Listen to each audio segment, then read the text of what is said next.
That's the intro. Don't be afraid of what you cannot see, right? Oh, so I'm just going to speak for a few minutes, and then I'll open up the hang to whomever would like to come on in, and maybe I should drop that soon. Today, I was thinking heavily about.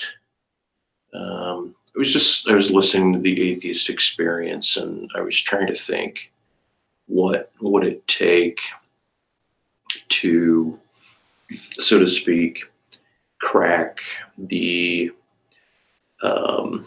atheist code, if you will, the atheist maintenance. And I thought it's very difficult to do that, because everything, it seems like, can be grounded or re-rationalized or justified into a secular naturalistic position. And so problems arise where, like, historically, it seemed as if there was an opening that people were to phenomenologically assume that their world, just by the mere fact of being in the world, was evidence of, like, it itself was evidence of a God, or it itself was enveloped within a God, or a greater other. When I use the term other or God, I mean a greater other, kind of like the set, a set of sets, right? And so I was just trying to think, because I keep listening to these guys, this street epistemologist or Matt Dillahunty, and I thought, well, ultimately, corroboration of the supernatural is apparent. Otherwise, individuals that take on a perception of like a soul, right? I was thinking like because we grow as children, we see people growing up, and then we see them growing down, and we have this idea of our lifespan, right? And some people think, so there's kind of this wave that goes up, right? And then some people think, oh, well, it's just a wave that does this. It's like an oscillating pattern. And then the soul is what is logically projected as like a solid line that goes beyond the dipping point of one's telos ending, right? And even if I take on a theological view and a vantage point of a greater other, it doesn't mean that my substance, my content necessarily goes on, but it appears as if there's no reason to also not logically assume some sort of reiteration of every single moment of one's life as it spans out in eternity, almost like a radio wave, or a radio wave that's re-caught up, or a radio wave that's re-recorded, right? And so you get like this new Keanu Reeves movie, which is pretty nice. And I was talking to somebody how, okay, well, anywhere from iRobot to Blade Runner to the new Keanu Reeves film of, we're going to totally map this human mind, and we're going to put it into this machine, right? And then, so in this new movie, he's recording his wife and his children who had died in an accident, and they themselves don't know that they're being, that they themselves are robots. They come to learn that the Keanu, the husband, had made them that way, right? But anyway, in terms of the atheistic, cracking the atheistic grounding, requires first approaching things from a phenomenological vantage point, migrating away from epistemology to more of an abduction right? A witnessing of oneself. But that itself is then simply chalked up as a phenomenological event, right? And then it's regrounded, and then it's moved back into how was that experience justified rationally? So then it migrates back into the epistemological realm. And so the idea is that when one is in the phenomenological, the experiential motion of being, as they're relating to their world and apprehending things, cognizing them, or finding their relationship to being from the ontological realm, right? It's like it's a colliding. There has to be something that moves in, right? Like I let this homeless guy stay with me a couple days ago, and he, I've known him at a coffee shop, and when I went to the coffee shop, he was busy trying to move a pencil with his mind and using all this kind of telekinetic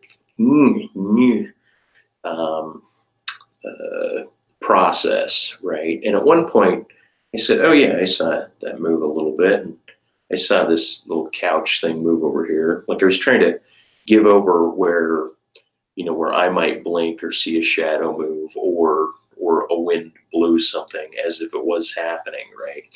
And then he would mostly like, oh well, he would defunct his own self, right? But anyway, that was what he was doing then. And now he believes in gang stalking. Everybody's coming in around him, right? And so they're moving in.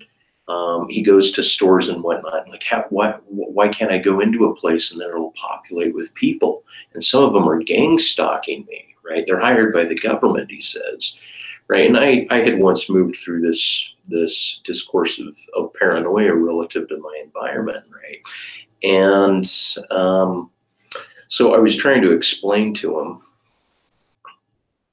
Well, it was also interesting. Beyond that, he's the only other person that I've met who, I'm going to pull up this picture so I can work while I'm speaking, and then I'll drop this again.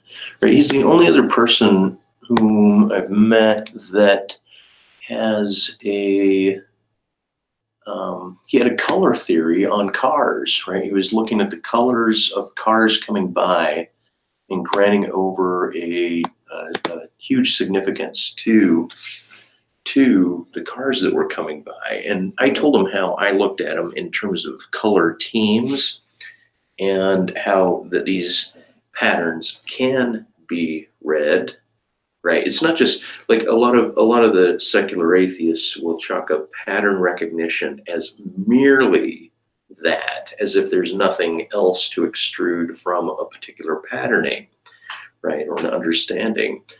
And I think if one investigates the interiority of a pattern, or they somehow amplify their optics and then reapproach the pattern while it's happening, they might find even greater patterning structures within that to follow, right? And then this will cue them.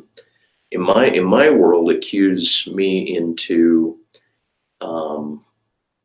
what appear to be recognitions of sounds and sights and applications, or not applications, but auditory.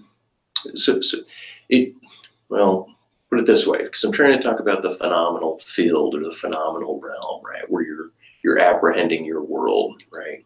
And so, like on this left ear, I have a little bit of tinnitus. Is that what you call it? Tinnitus, where the ear rings. Tiny penis. No, but what it is, it's like, okay, so there was a truck bounce out there. I'm hearing that. I've got this light. And then I was telling the guy that was here, I said, now look, at any given moment, you can analyze, as if you're taking a snapshot of your environment, roughly what the color field is. And then from that color field, if you're seeing a pattern or significance in the color field, right, then go ahead and that patterning, that meaning should be able to come to mind. But otherwise, it's more of an auditory track. Clicks in the ceiling, sounds, trucks, clicks, voices, happenings in media, happenings around. And then if you find a meta patterning within that, right, then you might actually find, like earlier I was seeing kind of I was trying to follow what it is I was hearing in my environment. And it kind of made this shape, right? Like I was like click, click, boom. And then something happened here, and then it migrated back here. And it was as if I was a dog following sounds, like a puppy dog, right? Orienting myself and then following these pattern systems. But even all of that to a secular atheist, minus having an actual discovery manifest from following these patterns, one can justify them away as merely psychological or arbitrary, right? And so there's no benefit in that. Okay, so anyway, but because in my experience, when I had the breach of the orb, that was huge. Then I chalked up, these different classifications, like phenomena that were so out there, but were still justified within the natural world, like odd-shaped clouds or very weird sounds or something like that, or like the shapes that you might find in smoke, or just anything that you have some sort of justifiability within the natural world. So there's that class. Then there's the class of things that stand as supernatural or outside of anything that anybody that is grounded, whatever, say, has to do with the uniformity of nature, right? That which is excluded from the uniformity of nature, or a breach of the reality as you understand it, and an injection of something, like Joseph Smith saw these things, so he claims in his con many way. Oh, he saw Christ and God the Father burning something or another. I claim to have seen an orb with somebody else, right? And then so there's that idea. So basically, and that functions as a different class, right? Then as far as the patterning of one's world phenomenologically and following it, if one, because I was explaining to this guy, I said prior to my following these pattern systems, I said this friend of mine had given me a legend. Like, he came over, he drew this pentagram on a paper, and he circled it, and then at each point he drew a color, like brown, red, blue, green, yellow, right? And then on each of the points also, he put an organ within one's system, right? The liver, the heart, the lungs, right? It wasn't the brain. He didn't put the brain, right? And which was like canoptic jars in Egypt, right? The brain is not what's included in it, because it's more of the inert organ. But the rest of the organs, you can almost feel them in your body, right? You know where your kidneys are. You kind of have an idea maybe where your liver, your heart, your lungs. And so the map system also started occurring within the body. Like, if I'd hear a gravel in my stomach, it was as if the stomach was telling me something, speaking to me, right? And then I would coordinate it to brown, or whatever color it was at the time, I forget. And then from that coordination, I'd be able to make a comparison to what my color field was seeing, right? So on my way up to, like, following these patterns that drove me out to my car, and then I took the legend with me, right? Following the patterns, as soon as I would hear or feel in my body, I could look at the legend, and then I could take a snapshot, or if I take a snapshot of my color field and then compare it to the legend, and then if it matched, it meant something. If it didn't match, like there wasn't an ache or a sound or something that was happening, an amplification. Like if I was having trouble breathing, that would be an indicator of the lung, and then I would associate that with the color. If it had all matched up, then that was like a justifier, right?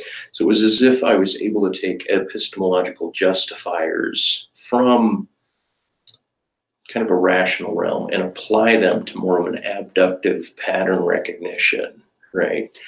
And within a phenomenological space, or that's what I want to call it, the intersection of my ontology and my phenomenology sort of mapped internally, with a codic and environmentally, right? So it was almost the intersection of all three, the epistemological, ontological, and phenomenological domains. And then that actually brought me to seeing this red jellyfish star, which was odd to say. Like somebody's like, painting this portrait of this girl, and I'm asking her mom, like, hey, what is she like? And she says, oh, she likes camouflage, and she likes the flying spaghetti monster.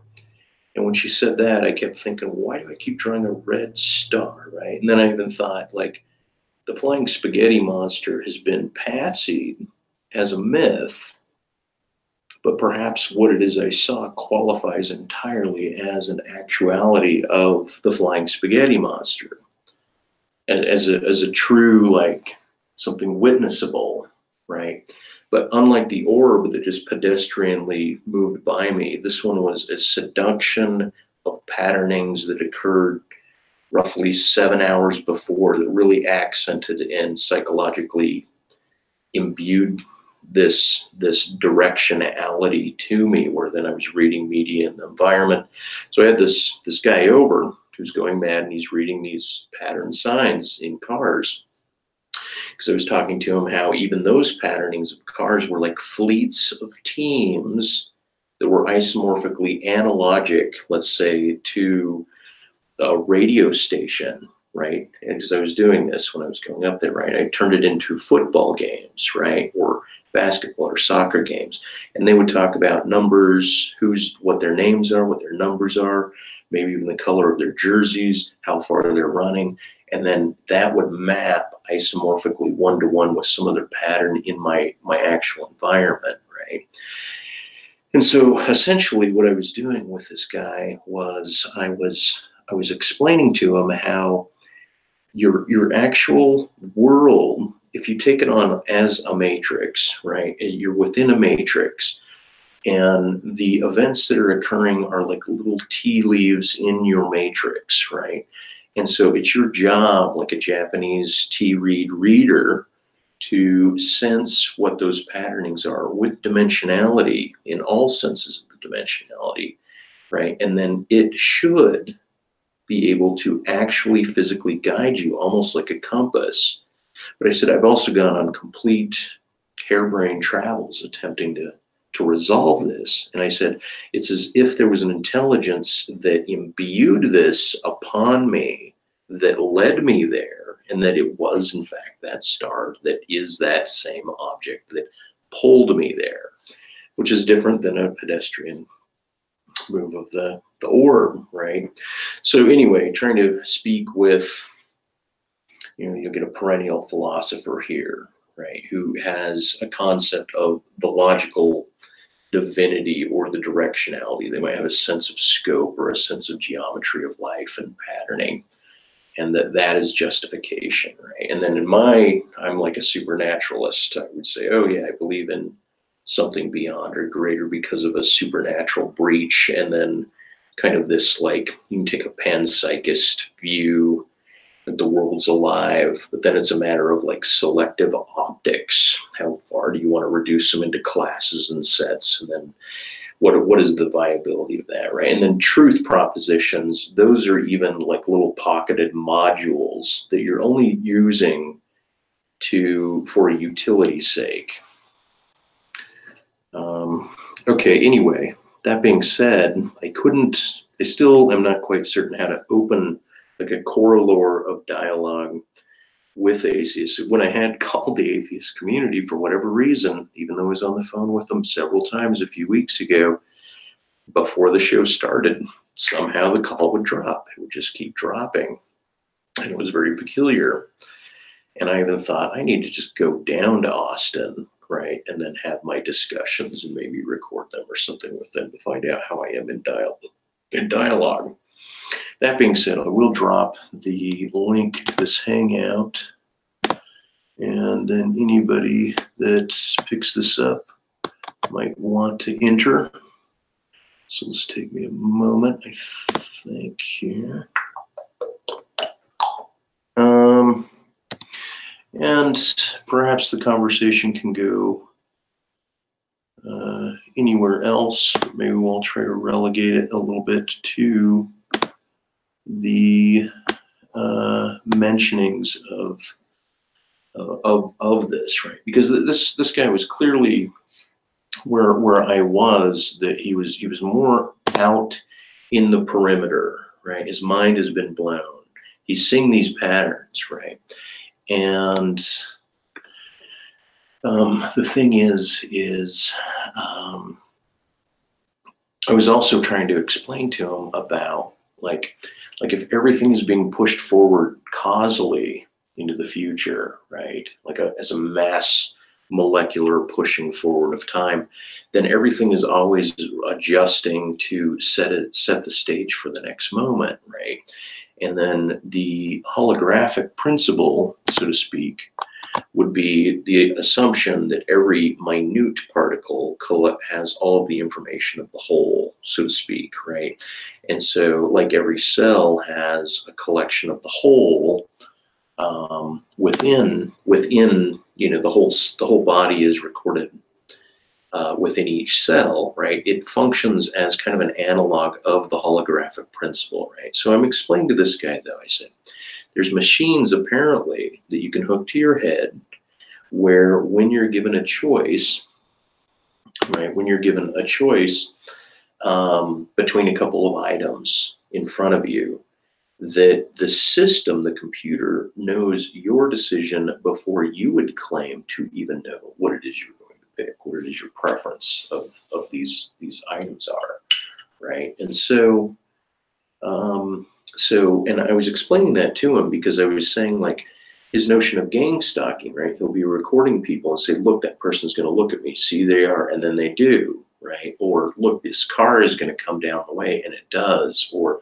how when you call certain people, they're like, I knew that was you on the phone before I even justified that it was you, right? And so what I was telling him is, I said, as the world is being pushed forward in time, I said, depending on how scoped, whatever your mind's eye optic is, you can roughly, maybe through some sort of Gaussian collection that the computer reads before your own conscious, before it emerges as a consciousness to you, right? Some people, I said, you might read things roughly 5 or 6 seconds in the future, meaning you'll gather an instinct for it, right? And that's when a lot of coincidences occur, numeric coincidences, thought coincidences, other coincidences start to take role relative to this holographic principle as the next moment is being recollected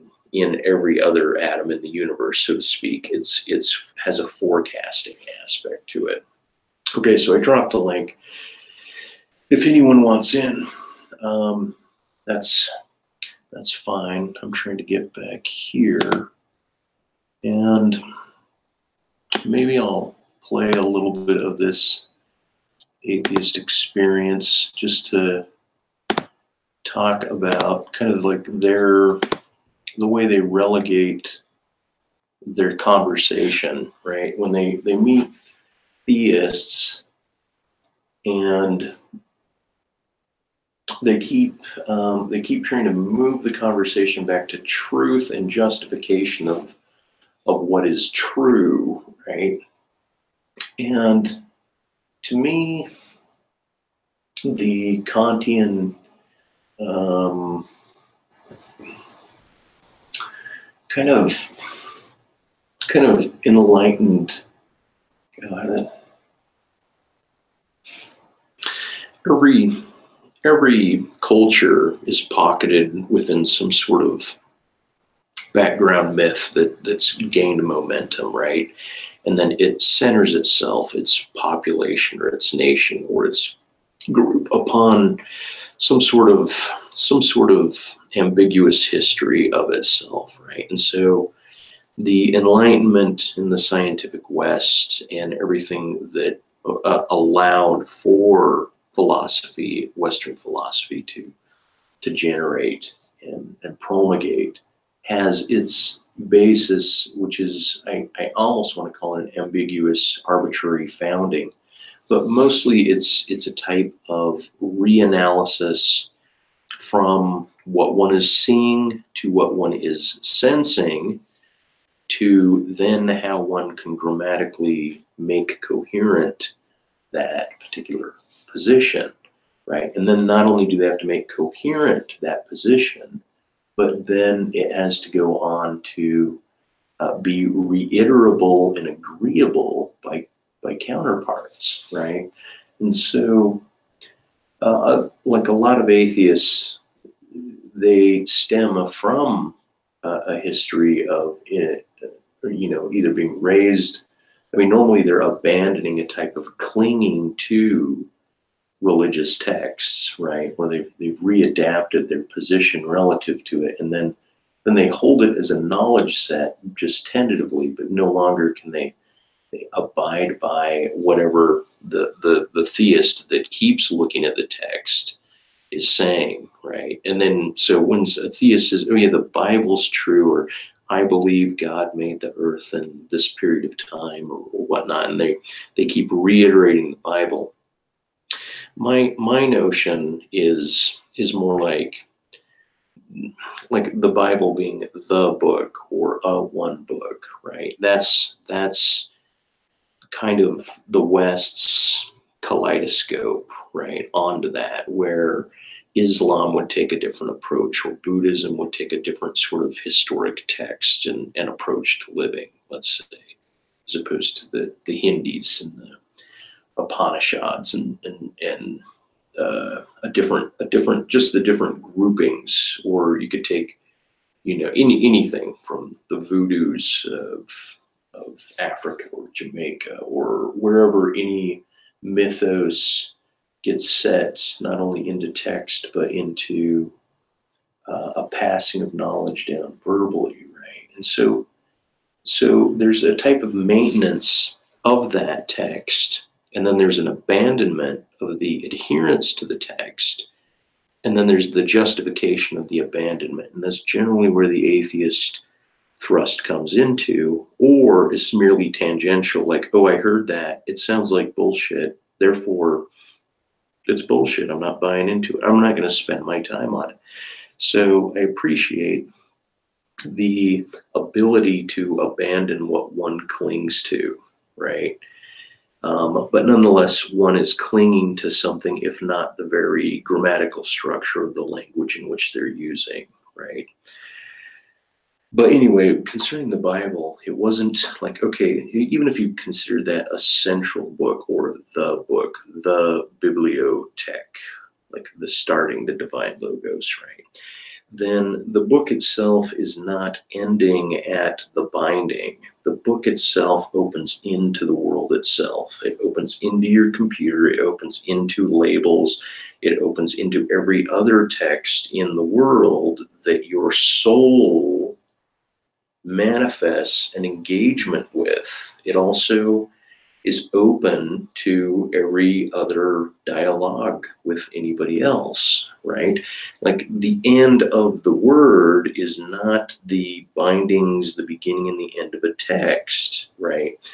And so that's what I mean. Like, the book is functional. It's a functional module for those that can pull an exegesis or eisegesic patternings through it. And then they let it go and they move on to another text, another lexical grouping of patterns, right? And then they can always reappeal to something and then project it back into the text and do an eisegenic or an exegesic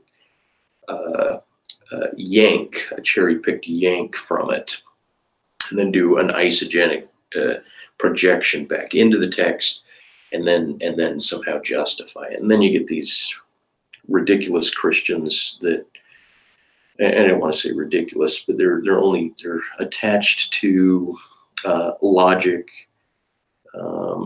as like the rules of logic, the laws of logic, saying, well, those transcend man, and that those are aspects of God, right? And yet the problems in logic, which is why, if you take a Hegelian dialectic, right, I am both. In mine, I hadn't read Hegel prior to writing my book on contradiction, but I had tangentially cherry-picked a couple things from him, finding out that the whole dialectic of thesis, antithesis, synthesis, which he himself didn't particularly write, is more of how does one consider, the context versus something discrete in an identity, right? How is it that there is not always an opposite other that is in contrary consideration, right? And so it's very interesting, because my work was actually to take it down to the analytic, to deny identity, not just deny or find exception to the law of non-contradiction, right? Because the law of excluded middle, I think that's the first of the three rules of logic to go, or to be shaky, or to be it needs to be re-shored up and re-agreed upon. And so there's the most disagreement there. Anyway, I did drop the link, by the way, if I didn't say that. It has to come in. And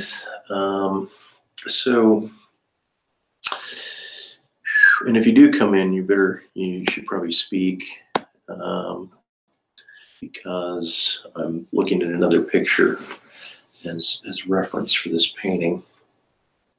What did I want to say else on that? And so the idea was that so some people will, they'll suggest, like, okay, the laws of logic, or the principles of logic, or the laws of thought, right? The limitations of thought. The thing cannot be itself and something else at the same time, right? That is really what it is I'm picking apart, right? Throughout the text, throughout my text. And the reason I'm picking it apart is because, for example, right, let's say that I blink 1/9 of the time my eyes are closed, roughly, relative to my environment, because I'm blinking, right? And the general justification is you're wetting your eye, right? But another thing that it might be like a co-extensive trait of blinking, is that if you close your eyes long enough for the chemical reaction to facilitate, it's not just mere blackness, it's an opposite color of what it is you're seeing, or it's a response to heaviness of a light. So if you're looking at a green field and you close your eyes, it becomes an orange-red field on the inside of your mind, right? Or if you're staring at the sun and then you look at the grass, the green then becomes light blue, right? And so about 1/5 to 1/9 of one's existence is either chopped out, kind of like dreamless sleep, you might argue, or it's functioning as a color opposition. You're actually living, experiencing the world in its opposite color, right? And then that challenges what it is you want to reappeal to the world of the excluded middle. Like, oh, this light is a white light, right? If I close my eyes and cover it, there's an after effect of it, right? If I continue covering it, then in some way there is a whole different process going on. So, roommates up. And boy, if I got very little done here. Let me mix my colors, try to get some pinks. By the way, that's the most recent painting behind me up there. And so that was one like consideration, right? How is one phenomenologically not only accessing the world, but what is the consistency that we agree that other human organisms share, such that we can speak on attributes and aspects of the world, and then name that phenomena of agreement the excluded middle, right? Because that seems to be the history. This seems to be the history of how we came to an idea of the excluded middle, right? As far as identities and contrary identities, one is, as opposed to just name titles, right? Like bachelor, you can do like square circles, right? So once again, if you download my text on mikefahl.com, MikeFahl.com, MikeFahl.com. I think it's just under the Instagram logo. You can download my PDF. I go into as much detail about contradictory states and what it means to atomize the law, the law of excluded middle, to, say, defound it, right? And then defound will bring up just contradictory states of the law of non-contradiction, such that I am both simultaneously completely an individual and I'm completely communal, right? That I psychologically am part of the dialogic in terms of identity with anyone else in a community of, let's say, an excluded middle space or an agreed upon generally agreed upon space, right? Not a specifically agreed upon space. And then I'm also an individual in that there's a limit to my skin, but my being is also respiratory, right? Like you share audio space the way my roommate and I will share respiratory space. So I'm communal, they're communal, we're communal. This is presuming that you're not taking on a solipsistic view, right? And then beyond that, yeah, so that's kind of like a contradiction in identity, that the totality of my being could be found from a centering and then arrows that point to the limit of my skin, let's say, the limit of the attributes, as if we could generate a solid state, as if there's not skin particles flying off every time I scratch that we cannot see, as if I'm not spitting air, as if I'm not sweating, right? But this sort of limit of being, right? Or we could say that the totality of my being is found outside of myself, with arrows, let's say, pointing to the exterior of my body from an outside vantage point, right? Meaning how one makes an optic of somebody else. How do they outline it, right? How do they put it forth? And then that kind of mirrored notion, right? So there's that, and then so that's kind of what I meant by, I think, the law of the excluded middle is the first, the most shaky of these logical laws, right? And then there's a whole history of logic such that there's engendered logics that are more customary in form, like what makes sense for one thing to go or be considered prior to another thing. Excuse me, it's my 8 o'clock. I've been at this. Anyway, and so then you get things. So that would function as a contradiction. I'm both individual and communal. It's paradoxical. Therefore, it's contrary in nature. It's antimonious to itself.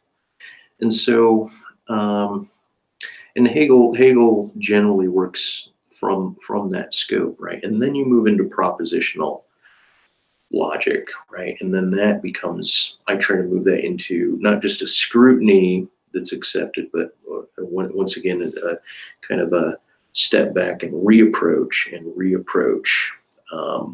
the same position, right? Such that like if someone says, "Oh, you can't have something that is a square and a circle. It's either a square or a circle," right? Um, and so what I do is I just basically lay the two on top of each other and amplify one or lower the other and say, what is that? What is that image? And they would say, oh, it's a square within a circle, or a square and a circle, or it's it, like I'm asking them to totalize the image. Oh, it's a square circle. It's a squirrel, something like that, right? It's more of, okay, how are we going to find or make, but I want to say find the exception to contradictory states, right? Such that then you'll get people that say, no, that's not a square circle, or it's not this squirrel, it's not a single thing, it's a dual thing. Like your mind must necessarily separate that image out from that image, like it must, right? Like that's how we're taught. So we don't need you to be out here renaming this, because that's not what we mean by square or circle, right? But that's them demanding that I parse through and evaluate the datum the way the culture has, like I said before, shored it up, right? The way it itself has attempted to yield it to us, right? Where I can then migrate my preference away from these orthodoxies of preferencings to find considerable contrary contrary dictions about the elements at hand, right? The items in front of us, in front of me. Where's my light? And then it moves into the propositional realm, right? Considerations like a bachelor by definition is an unmarried man, right? And so now we're not talking about a shape form that runs in contra. And we're moving into the propositional aspects. Where do the propositions of logic lead us into definition? And then what would the exceptions be, right? And then and the most notable, like the bachelor's an unmarried man, right? Like again, this argument with the Steve McCrae guy, because he does what I think is a very base dialetheistic understanding, which is like, oh, okay, well, if you're out at sea, some nations, if you get married out at sea, some nations may not recognize you as being married. So you might be a bachelor when you shore up on one country, and you might be married when you shore up on another. And I'm like, okay, well, that's a very base treatment of dialetheism, right? And that dialetheism goes, it could be about the process of marriage. It could be about the communal aspect of marriage. It could be about the legal aspect of marriage. It could be about communal legality is different than like church. Like if you're if you're being married by a priest, but let's say the priest isn't ordained, then maybe within the structure, the church, you're not married, right? Maybe marriage requires a necessary community, right? You have to have witnesses. You have to have a group social event, right? A declaration to your family and your community that you are binding with someone else. And so if you elope without witnesses, run off into a field and make these proclamations to one another that we are married. I have a friend that went through that process, right? Where they weren't married by the state. They just made vows to one another, and then they called themselves married, right? And so it's kind of this arbitrary or even ad hoc marriage But then you could say, oh, well, no, you need someone that's legally able to marry you. So then you find somebody that has this legal certificate to marry you.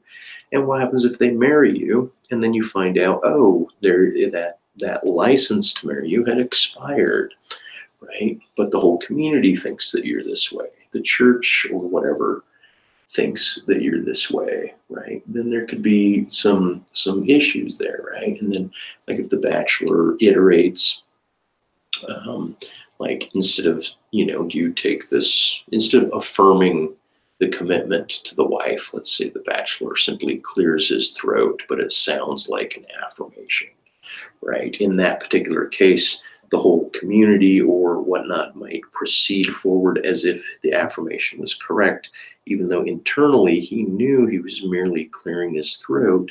And he might go along with this, but then he would always have this, like, a caveat of, I didn't actually do that, right? I want them to register that I was clearing my throat and allow me to actually say, yes, I do, to my bride, right?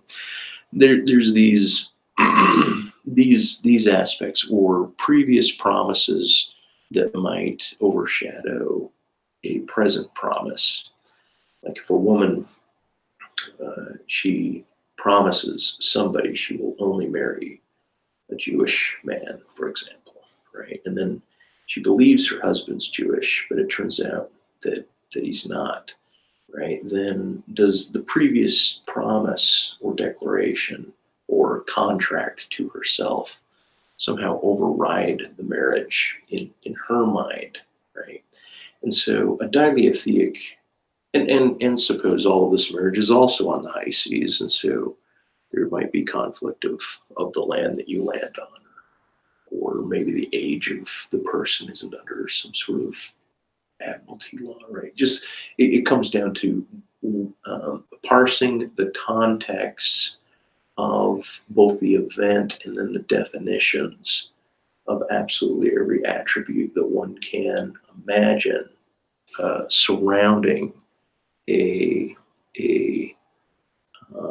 a ceremonial event, an event that defines supposedly what a maiden or a wife or a bachelor and a husband may or may not be. And so even historically, right, you might refer to a woman that's just married as a lady. But if you found out, and I don't know this, right, if the history of the word lady moved into the word maiden, but maiden strictly meant like an unmarried woman, for example, that the focus, you still might refer to her as a lady post marriage, but you would then maybe through some sort of note, it would be like a misnomer, right? Like if you go to an Islamic country and you refer to the lead as a sir, or something, like something that's more English as opposed to, well, like your highness, right? As opposed to your, like my lord or something like that.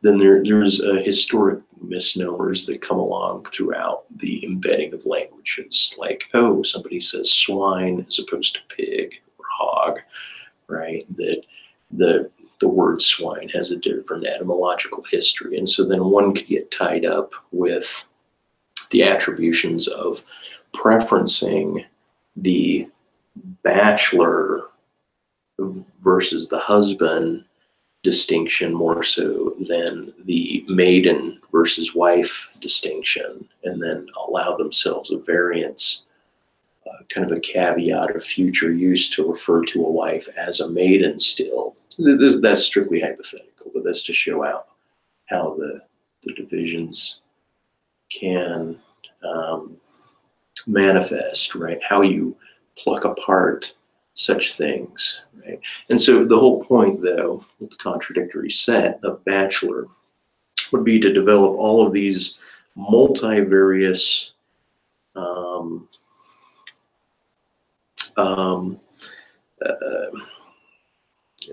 possibilities around a context, such that if more than one or more than two, or, like if you have five ambiguous notions about, oh, which dock are we in? What is her age? What is his grunting? What is the community? What is the licensure? Like, of all of that is in some sort of agnostic state, right?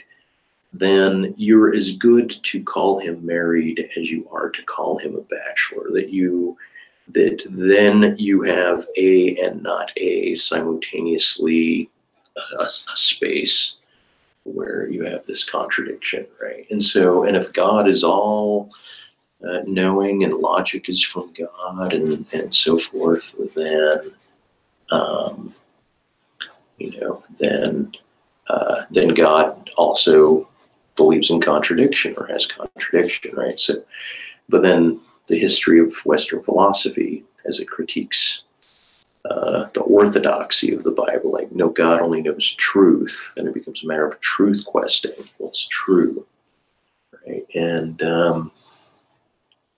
so if things come down to truth questing, that's what I meant. Like, well, you get these pockets or these modules of truth, right? Everything else is like on a truth quest, like a declaration, right? A declaration of truth. And but my argument with theists, especially the ones that try to like smuggle in some sort of rigorous modern logical form into the Bible, like saying I am what I am, or I am that I am, is somehow a statement of the law of identity embedded in the Bible, right? Like, some theists would argue that, and I would say, well, I could pull at that as well to find exception, right? And so, what I was saying is that if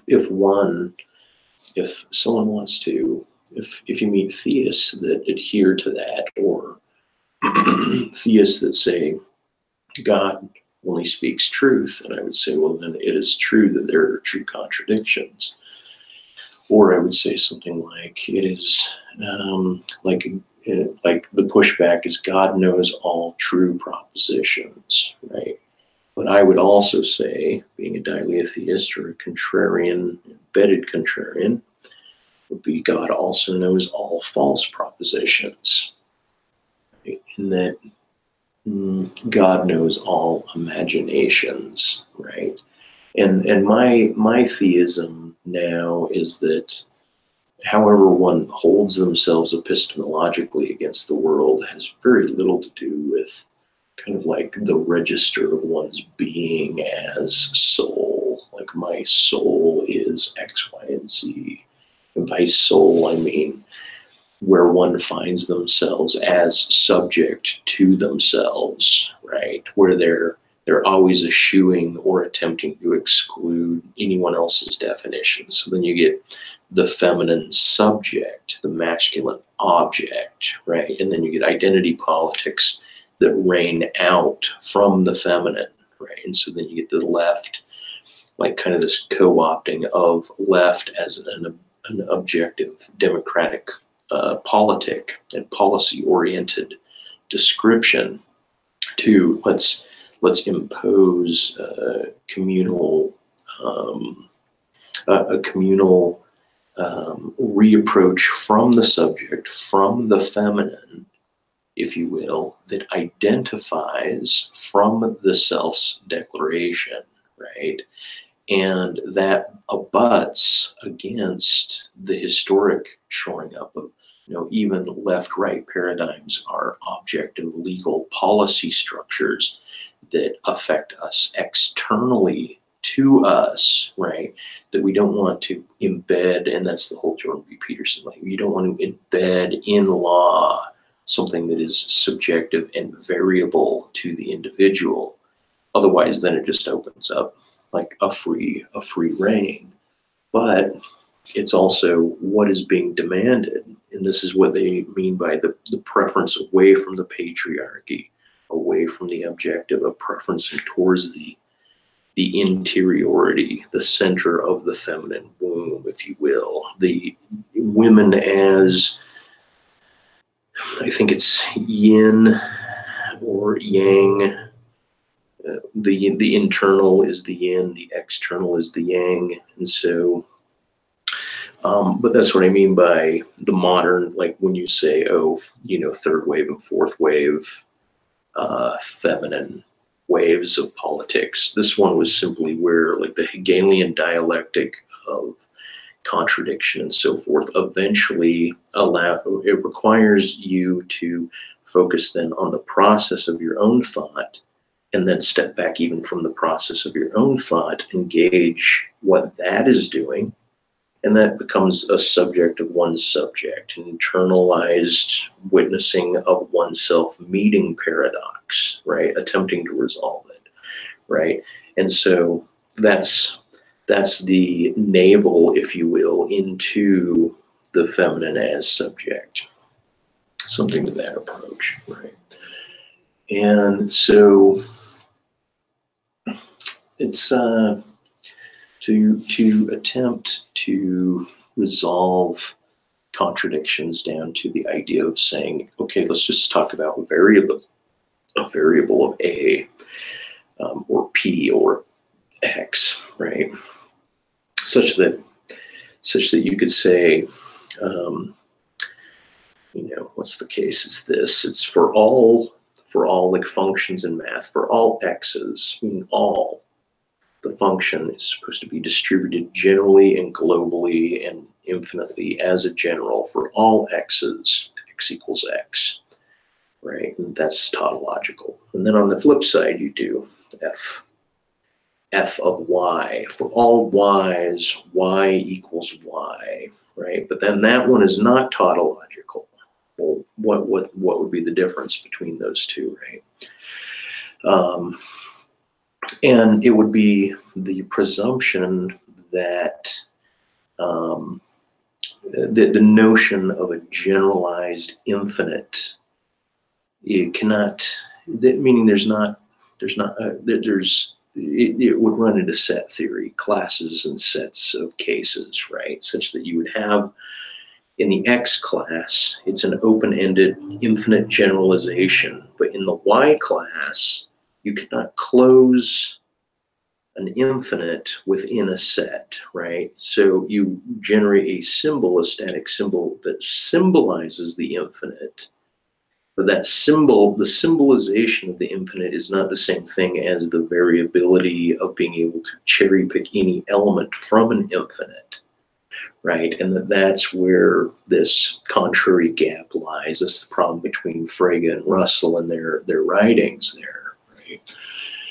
So, and that's the ongoing problem with one is contextualized. Like you could talk about contextualization. Like I said, the Bible is not limited to its bounds, right? So then you have whole discourses. You have people speaking upon the Bible, about the Bible, reiterating their perceptions of the Bible, doing an eisegesic projection through and a reiterative understanding to each other, amongst each other, about what it means in community. And that contextualization goes on and on and on and on and on and on. And then it imbues in other narratives, and it echoes outward. And the Bible is certainly not the first word ever uttered out of a human, right? And so the dilemma is found in the idea that any topic that's treated will generate a context. And then when one refers to what is the context, take a look at the context, right? Then an analytic approach to philosophy is then to look at what are all of the words stated within a certain period of time span, right? Meaning necessarily between the binds of a certain text, the beginning of the grapheme as a written word, as a reanalysis of the phome, a graphic stamp of my words, right? It would be the subtitles if they appeared in a video like this, right? And then if you have both the subtitles and you're hearing the word and they're both your mother tongue, right, then you can have some sort of justificatory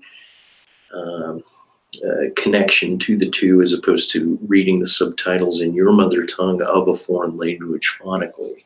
But supposing that they're the same, right? And then you have the stamp of the grapheme, and then you have what's considered the parenthetical context, meaning the limit of what it is I'm referring to by the context of my treatment of a subject, right? So that would be the first for all, or that would be, for all Y's, we're going to have to run a parenthetical, right, limit.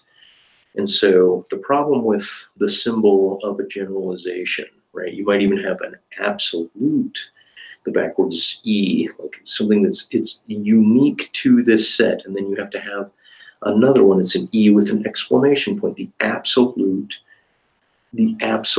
uniqueness of something, and then that you're trying to pinpoint a totality of contexts, right? Or you're trying to delimit and redelimit. And this is the problem with math and where first order logic and second order logic shift, right? It's where one is trying to figure out what the limit is. And let's say the class of sets keeps expanding, right? And then you need, okay, for this type of class of sets, or for this, that type of set of classes might become like another type set of classes.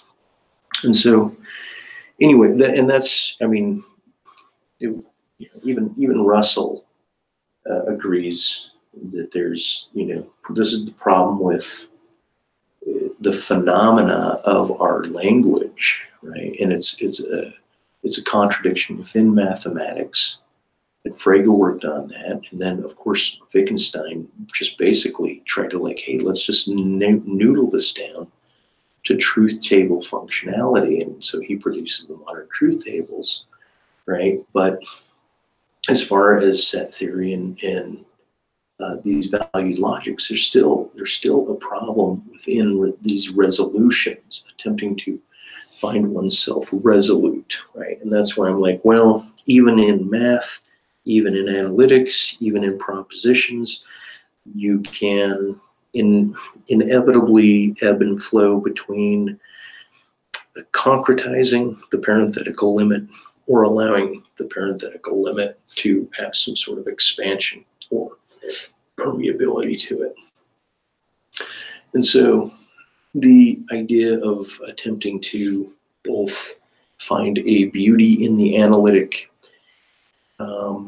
stamping out, approaching your language boldly and discreetly and definitively. That's what the law wants to do. That's what our words in the West attempt to do, right? And then you get judges, right? How much leeway are they going to be on one law? How do they judge, and so forth? But just in dialogue or philosophy, there is no, in lieu of a final authority, which there isn't a final authority in philosophy. That's why you linger on the authors within your mythic structure. And the whole point is that whatever a society clings to, right, over time, over dimension, whatever they make discrete, whatever their, I want to say, mythic boundaries are, or their analytic, what it is they're going to cling to is what they're going to call truth, essentially. And then they're going to orient centrifugally, as Derrida White put out, centrifugally around said truth, right? But this is merely what a zeitgeist is, a political zeitgeist, this massive megatrend, right? And so, but the whole point is that it's all a raft, right? It's a raft of existence. And so we're still working on this maintenance of the discrete, very flat-footed, definitioned sense of what something is, with a sense of its definition coming and stemming within its boundaries. That is, totality is not found outside of itself, pointing in context. You preference the context secondarily to substance, right?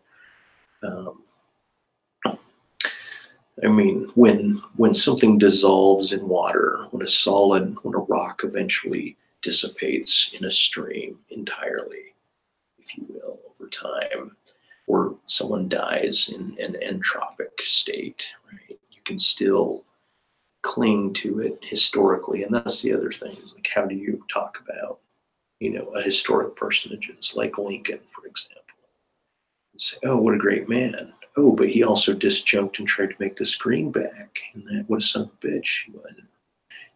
I mean, anything you praise could be, you could find out a relative did something really nasty, and you might not be able to forgive them, or a friend. You shift positions on how people are relative to some sort of value set that you hold, right?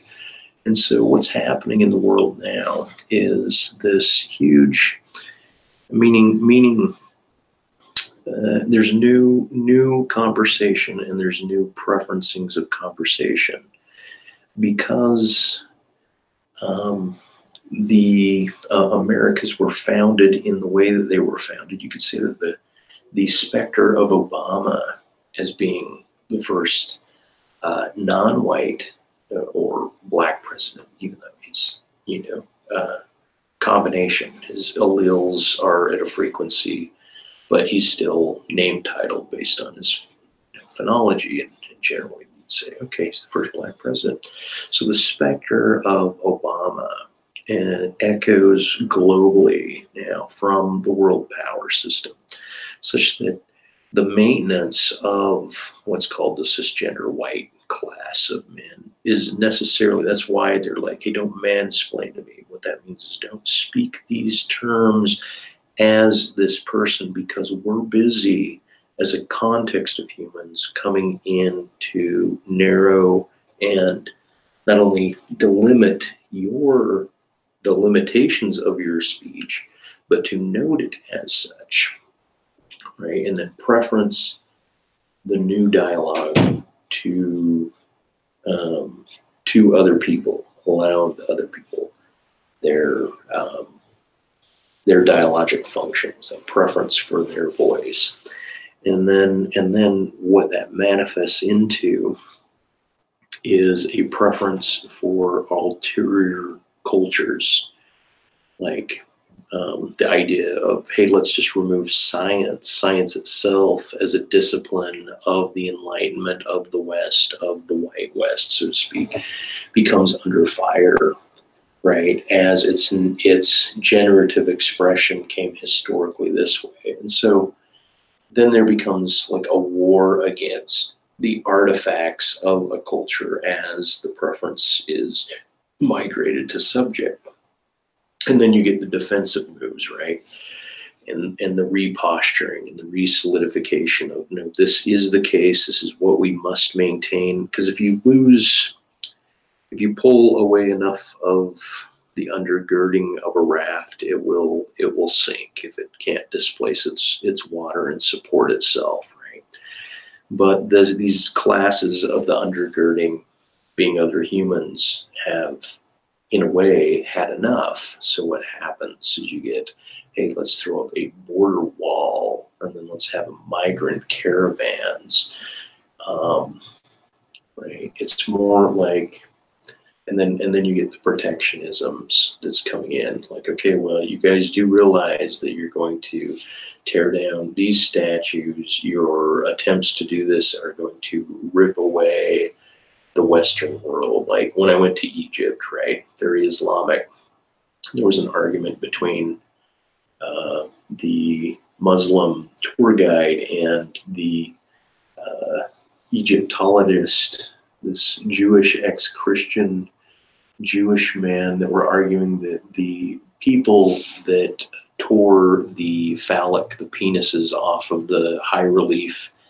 hieroglyphics that are all over the temples and so forth down in Egypt, right? That these, the guy that was with our party said that was Islam. They tore away the phallic symbol because it was too pornographic, and then the Islamic tour guide said, no, that was the Christians that came down, and that they did this at the same time that like when Michelangelo painted the Sistine Chapel, there were huge amounts of the figures were actually nude, and then someone went up there and painted a lot of clothes on them, right? And that there was this kind of like covering, puritanical reapproach to things, right? And then this everything questions, the history of bias, and then like the logic of discrimination that's embedded within language structures. I mean, even the mere fact that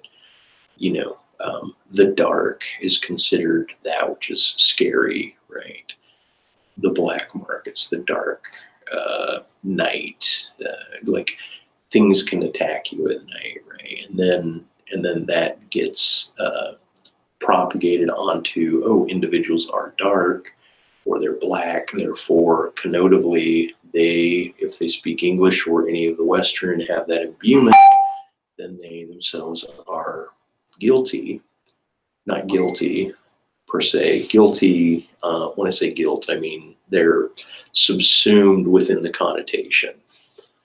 And that subsuming then transcends into their being, where they're necessarily encoded within a mother tongue out of the gate in some sort of negative approach, right? So the biggest cultural appropriation pushback that you could say is, oh, you spoke to me, you mentioned that statement to me in English, therefore you're culturally appropriating the English culture, this particular white hegemony from this area, right?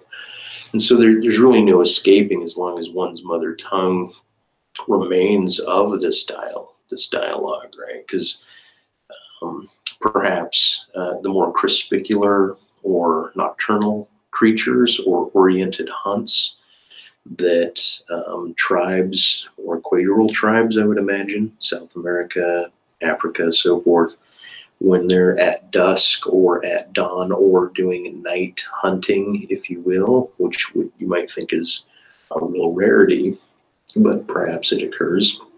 I would imagine it does. That their language structure does not have a connotation that is negative to the night, right? In kind of the same way that Nietzsche was, he was talking about people that walk in the rain, or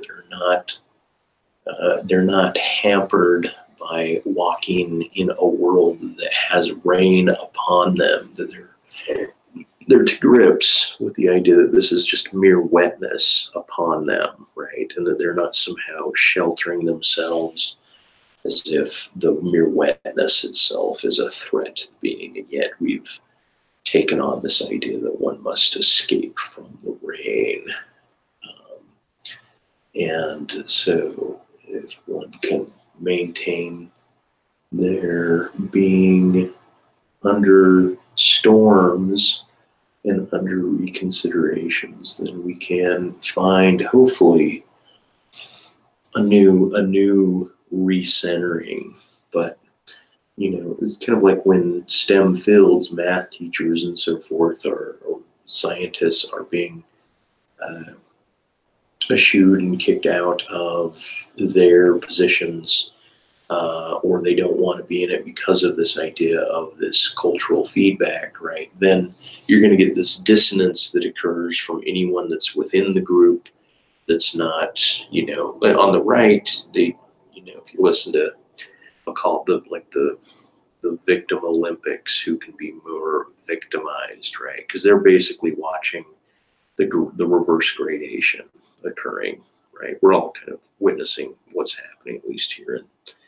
And I mean, I see it when I am around young 20s despot, mostly white girls at bars that are running this anti-masculine, like hunt the masculine, then defame the masculine sort of thing, which is a whole different grouping of women than whom I met when I was, a younger years. And so things are taking on a role. Even my niece is aware of this. But just by mere fact, kind of like the Women's March being shut down because, or recently, because supposedly there were too many Caucasian folks within it, right? Or Caucasian women in it. So the resonance will come down to a exclusion or a backseating, right? You'll do these, you want to be an ally, um, or you want to be like a tangential, what was it? It was a separation between somehow an ally of the cause or an accomplice. Was the distinction between an ally and an accomplice, where the accomplice would actually, if you had quote unquote this privilege, you would sacrifice yourself for the cause against the law structure, right? Or something like that. So someone asked me if I could do a painting for the Women's March, and even though my politics run in ambivalence on both ends of the spectrum, there is kind of this weird protectionism that comes in, that's seeping in the face of this. But at the same time, it's also like being, like going on, trying to surf a wave, but not being able to get on your board in time. And so the wave is going to overcome you, and you just have to hold your breath and go under, right? And then hope that the wave is not part of like this huge storm front where you're drowning to death. But who knows politically actually what will be occurring, right? That's why inevitably it seems as if there's going to be some sort of, the idea of national race wars is more like a connotative flip upon the language that's inherited of the West, that finally preferences its contextual oppositions, right? And so my notion is, prep your surfboards, prep, put on your soft gloves and rear up. The problem is, as more volatility occurs,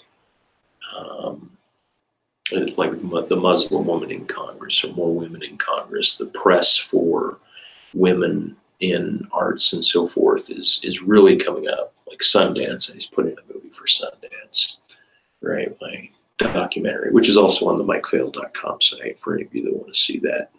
Ended filming in 2015. It might be open, going after distribution. You can still go to MikeFahl.com and watch it. It's like an hour and 18 minutes if you want to see it. That being said, what to say there? I should probably see if anyone typed in the comments there. Oh, Jim messaged me.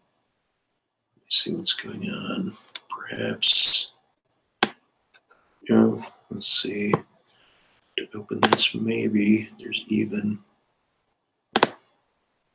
a message there. Let's see, I'm just opening another page on Facebook because I'm using this first one. And what does he get to say? He is in Dublin now, I know that. And he was in my last long hangout, but I have so many windows open, I don't really want to get a lag here. How long will you be on to? Oh, I don't know. And he sent that to me about 10 minutes ago, roughly. I don't know. I think I'm going to wrap up this particular hang because I've been rambling, and my idea of this has been I think I've kind of mentioned in this one. It doesn't seem like anyone's wanting to join, and yeah, maybe I should think more upon what's going on here. Oh, I guess one last thing I'll mention, right, is that there's kind of the mythic grounding or the reifying of religion, right? The religious undergirding supports kind of, it itself reifies the culture. And so if you don't move back into Egyptian gods or any any other pantheon of gods, from the Norse to the, the East Indian to, well, in any of them that you can possibly, the Mayan, right? If there's a plurality and then a shift, it's almost as if Christendom, even though I mentioned, like, okay, I'm not certain what to take of the Bible, my experiences are of this, and then I can reify Christian aspects, right? Like, that's my experience. But as a whole culture shifts, there is this need to either an attempt to control the population. So there's this idea that the grand 5G coming out, it's not only a technology that helps improve a greater, whoever controls these aspects of the internet control us more. But at the same time, there's also propaganda about what it is it does in fact do. How does it monitor us and control us? I mean, there's still groups of people, but there's this idea of this impending credit score system that will come with all of our evaluations and all of our moves and all of everything. And that this is kind of like a global controlling system, right, that's moving out, right? And yet the propaganda about it being a controlling system is also what keeps people in line, right, to some extent, right? And then there's the propaganda or the maintenance of biblical texts, if you will, as a preference over, let's say, Islamic texts, something to that effect, right? And so there might be a preferencing of the Islamic texts, which is to wave over the biblical texts, right? And it's to de-preference the Western biblical groundings that is of the West, so to speak, or is of the white West or Western European grouping, right? And so the experiment of America and, let's say, language, changing, breaking the grammatical rules, ending with prepositions, how dare you, to, reversing things. Bad is good, being dopey is great, like, to the idea of, oh, well, whatever slang is, like add slang, not just emojis, but actually distort the language itself, right? This is an ongoing patterning that's happening that is, where was that? It's an ongoing patterning that's happening also, right? So it's to,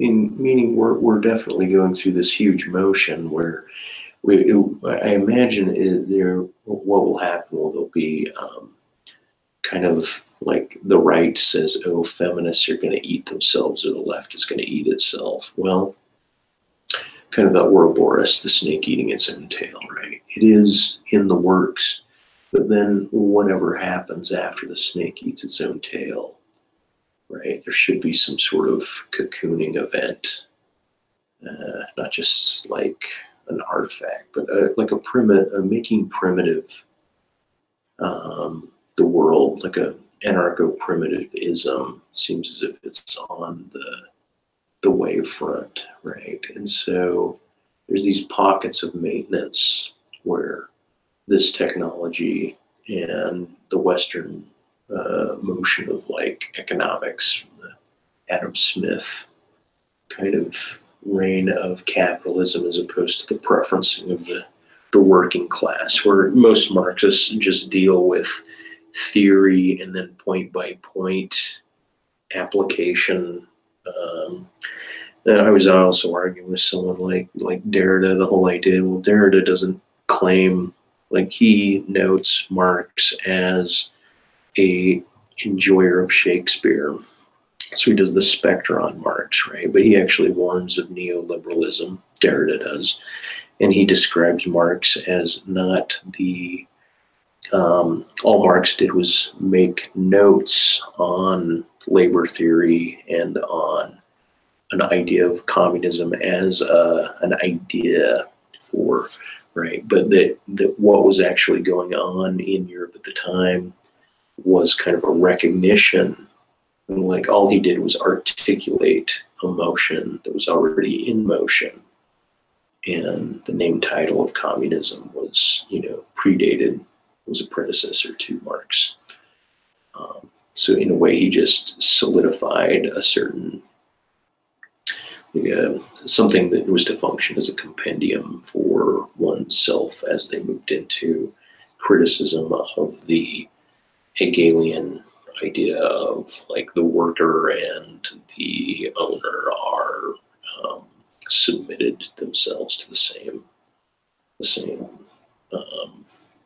Meaning you can't have one without the other. Right? You have to have the manager and the worker, the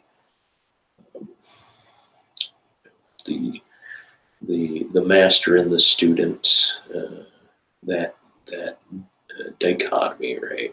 And like I said, I didn't go into my book on contradiction specifically with any real background in Hegel. The notions that were orchestrated by Hegel, they were brought up in conversation, and I didn't actually know the author who had penned that, right? And so the dark web or the hidden web is full of people who are attempting to maintain I guess you'd say the old, the classical, trying to wrap their minds around what's happening. And unfortunately, my work attempting to describe exceptions to logical rules is leftist in its nature, in that it is an attempt to unfound, defound, or rip out or undergird, pull out the undergirdings of the West, to my own lament. But at the same time, it was as if I didn't start the fire within myself, but I did wonder of my helping the reconsiderations that could help pull together both a punkish demise of those who are in control of the global monetary system, but with an allegiance to the positivity and the best, like that we, despite a lot of the problems of the West, it's the benefactors. There's more benefactors of what's going on in the West than there are people who are disenfranchised, meaning it's more the Steven Pinker approach towards optimism, right? The type of desire for maintenance of that, and yet it's being kind of like a rock in a river. The West is being chipped away, and the desire is to supplant. The desire of the right, I believe, would be to maintain a particular conservative orthodoxy to one's being while new technology is coming into place to further humanity, as opposed to a complete displacement of history leading to a chaotic dystopia and an annihilation of the master, or so to speak, like the white nationalist master orientation or dialogic is like, hey, we built this, the white race built X, Y, and Z, right? Which is, to me, it's a general undergirding. But I mean, it was weird, but not weird, but years ago there were illustrations, and you can look this up, like the heart bypass surgery black guy, the paperclip, black guy, all of the adventions of people, just people, right? But if you categorize it by phenotypic race classification, you're going to find that advancements in the West are not reserved for this particular allele frequency, right? And then you'll get all of the distinctions, the way to reapproach science beyond, what a person is beyond phenology, and then beyond all of that, then it's a matter of how do you want to categorize system, right? The whole idea of systemic structure, systemic racism. I agree with it, and I disagree with it. I agree with it that it's not embedded in law policy, but that it is systemically embedded within the grammar of the language itself, right? The connotative grammars. And then from there, it echoes in bias, and then it echoes into communities, right? And so there has to be a treatment. The cure, to me, is a type of continued dialogues of treatment that are less heavy-handed than I believe we're getting from the right, the people that are propagating kind of a disdain for what's happening, as opposed to a like how to look at problem, right? How to look at a problem as a dilemma, right? How to look at a dilemma and figure out, as opposed to predicting something and then finding a discontent with the idea of one's prediction, try to agree something is going on. It's like mixing salt water with fresh water, right? And so realizing that your population, let's say your freshwater fish, right, and a bunch of salt water is coming in, right? So there's going to be a percentage of death, or there's going to be some adaptation that has to occur quickly, either new scuba gear for the fish, or there's going to have to be some sort of reallocation of how the waves move in. And so that's where this protectionism, I believe, is coming in, the populist nationalist protectionism.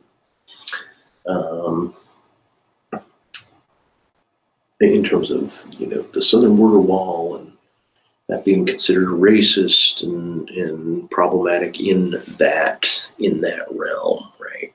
But once again, the masculine is to suppose the objective, the excluded middle, right?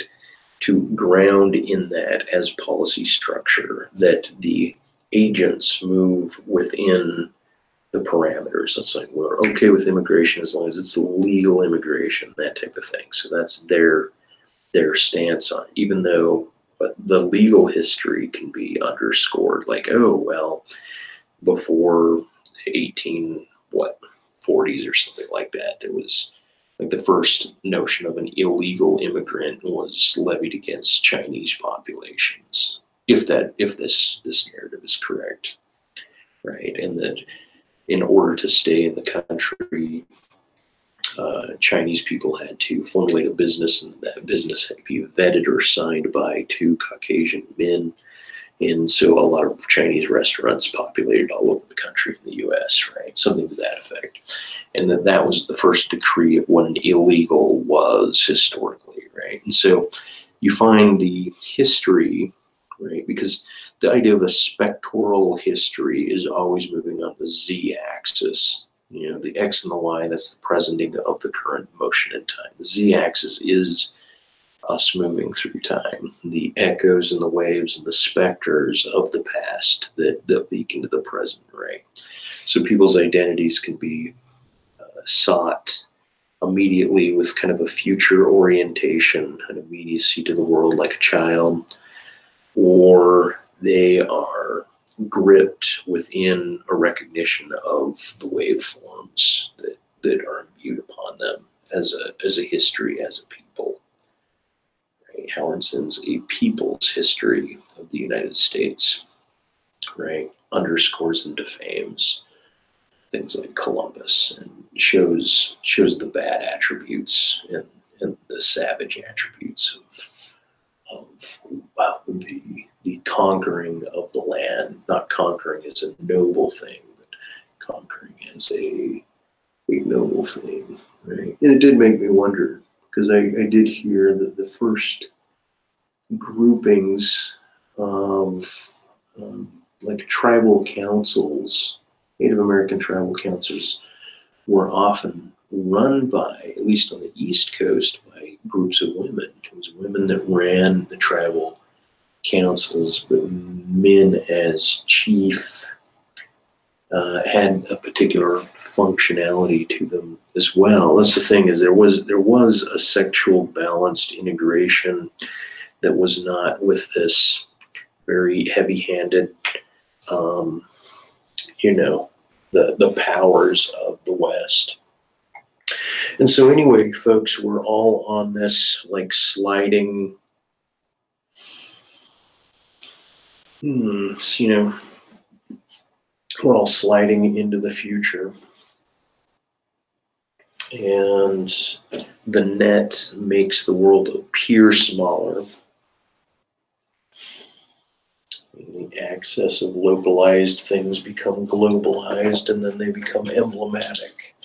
And so it's the emblematic function of a localized news story that becomes the overarching example that is cherry-picked to reify the next preferenced movement, right? And so, for example, Jim, he was on my last hangout, and he's in Dublin, right? And now Dublin, Ireland, and the migrational patterns there and what they're doing policy-wise, he'll have to figure out. But there's got to be a particular type of quaintness there. But then even Dublin's going to have like westernized U.S. graffitis, right? The allowance of graffitis, the allowance of the first breach of the orthodoxy, right? And that's why like the Amish and some of these other like Wisconsin and Montana and kind of like these border closed groups have, I mean, they have their breaches also that they're being maintained or pondered like academically, like how are they put together, right? And then you get these people that want pockets of nationalism. The plurality of walking through cultures is not bravely like walking in the rain. It's not adhered to by some.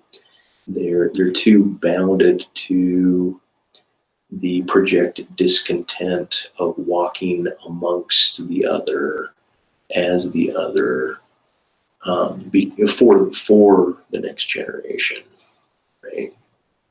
And I think that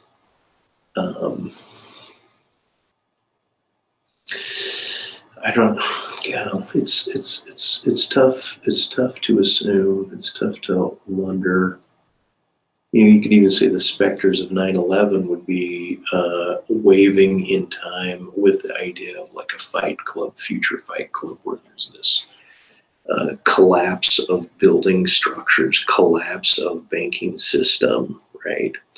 Moving strictly into digital economies, but all digital economies keep being cashed out for whatever the people are using. In this case, still the dollar, still whatever your preference currency is.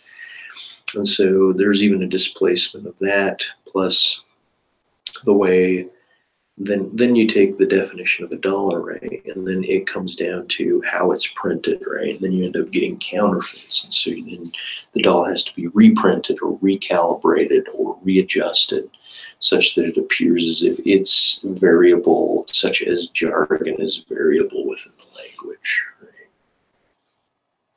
right? Anyway, so all of that being said, I was thinking about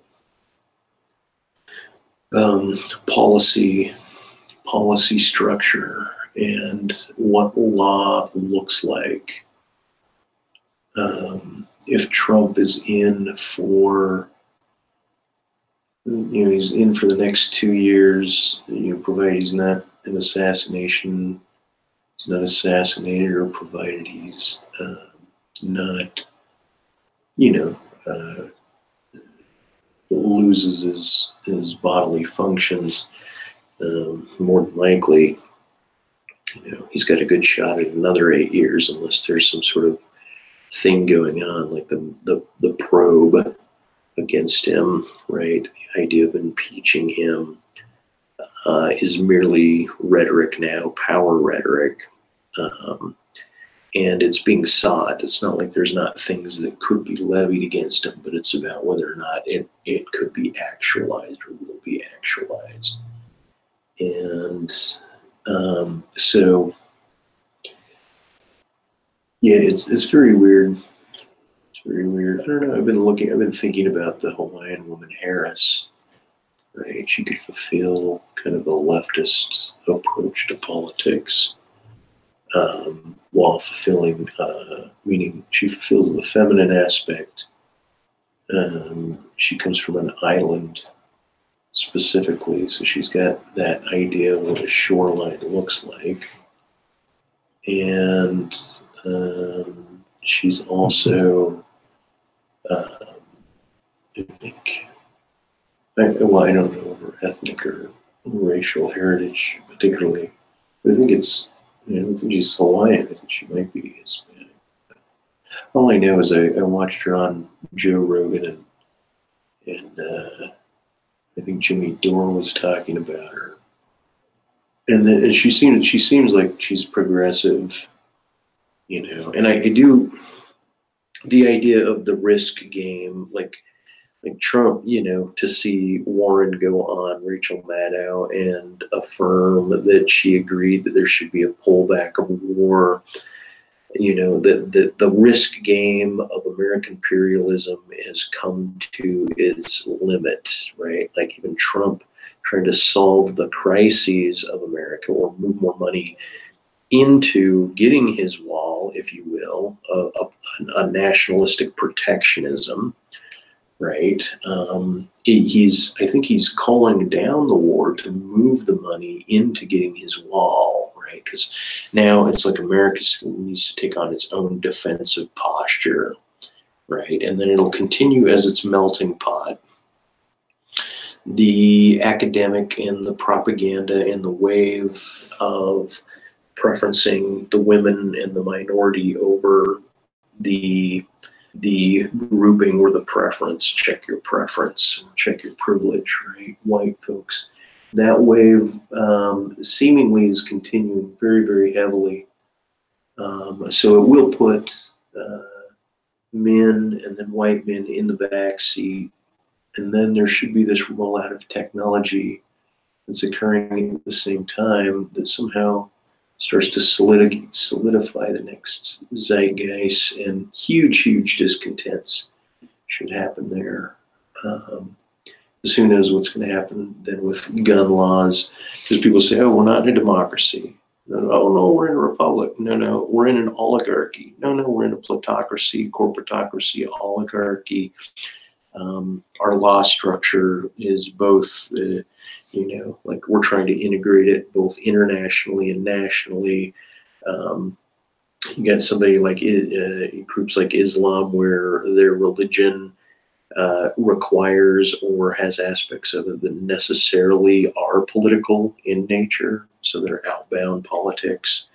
Then you get the codification of the internet platform itself, such that a dialogue is not just between people in pockets on a flat playing field, like eye to eye. No, it's an overarching, what was a deontologic rule system about what was appropriate and non-appropriate.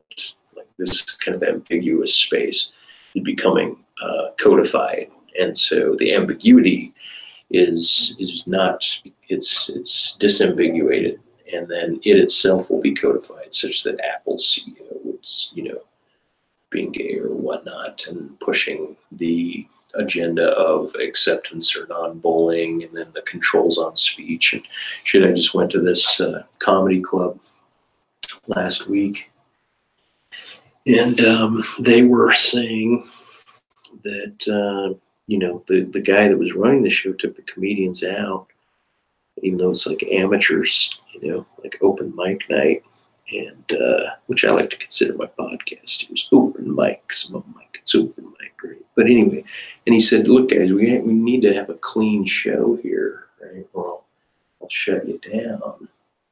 And it's that, like, the whole controversy of Louis C.K. coming back and saying the shit that he did, like if I had my way, even if we're like trying to make this heaven on earth, and people are, they're casually respectful, right? It's like, I don't know, I still haven't changed the channel ideology. Like, if you don't like what you're seeing, quickly remove yourself from it. But because everyone is in a protectionist racket, they want controls globally, and yet keep on squeaking in that porno, right? If they cut away pornography, make pornography globally illegal, you'll get a lot of pushback there, and then it will move us back into a weird puritanical grouping, and then immediate credit scoring systems and engagement with anything that is considered less than, highbrow. No more alcohol, no more pornography, no more something like that. Who knows where it could go, right? And so then the left, then the preferences of the supposed other end should rise up and cause the dilemma. But the thing that's actually very disturbing to me is, well, how about I just wrap it?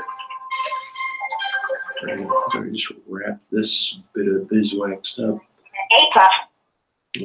Anyway, I think I've said what I need to say. I'm gonna drop this. Thanks for listening, whoever was watching, and leave me a comment. Like, literally, if any of this go, hey, on this time marker you said this, and I was thinking that, and oh yeah, maybe like my Instagram. I'll drop that link. Drop my website link. I'll drop the Instagram link. Hook up, jump on. If you want, there's Discord servers that I'm on also. At some point. That being said, yeah, Scooby Doo Doo, Dooby Doo Doo, Dooby Doo.